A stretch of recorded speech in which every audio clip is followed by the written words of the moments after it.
Did you choose to click on this video, or did something choose for you? Every decision you make, what to eat, where to go, who to love, feels like your choice.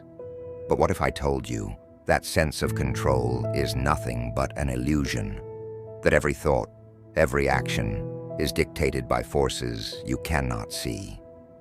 By the end of this video, you might not see yourself the same way again.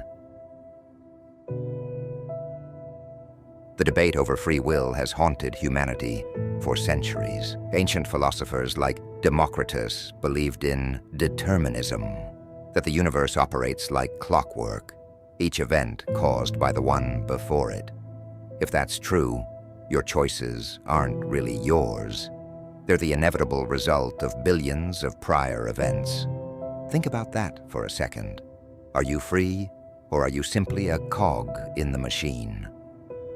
But others, like existentialists, argue the opposite, that humans are condemned to freedom. Jean-Paul Sartre famously said, "Man is nothing else but what he makes of himself." But how do we reconcile this freedom with a world that feels so predetermined? Science has entered the debate. Neuroscientists like Benjamin Libet conducted experiments in the 1980s that shook the foundations of free will. In his study, participants were asked to press a button whenever they felt like it. Sounds simple, right? But here's the twist. Libet discovered that the brain made the decision milliseconds before the participants were even conscious of it. Think about that. Your brain decides before you do. Is your will just your brain's puppet, acting out scripts written by your biology? And it doesn't stop there. Studies on genetics reveal that even your personality, your tendencies, your desires, are shaped by DNA you never chose. Add to that the influence of your environment, culture, upbringing, trauma. Are you starting to see the pattern?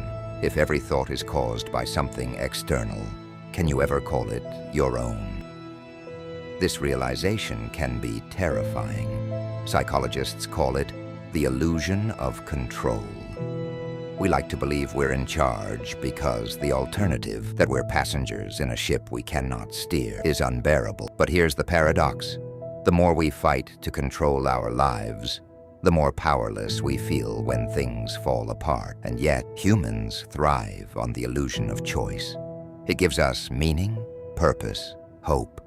Even if free will is an illusion, maybe it's an illusion we need to survive. So if free will doesn't exist, what do we do with this knowledge? Do we despair, knowing we are mere puppets? Or do we embrace it?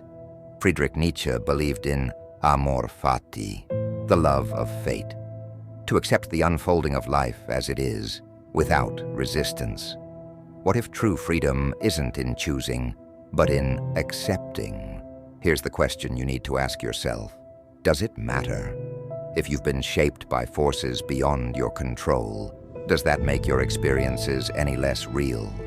Does it diminish the joy, the pain, the love you've felt? Or does it make life even more profound, knowing that every moment is part of a cosmic story written by chaos and time? The truth is, whether free will exists or not, you are here, right now, watching this video. And that is a choice. Or at least, it feels like one. So I leave you with this question. Are you the writer of your story, or just a character in someone else's script? Let me know in the comments. And if you're ready to dive deeper into the absurdity of existence, check out our next video, The Nihilistic Truth, Why Am I Here? It's waiting for you. Or maybe you're waiting for it.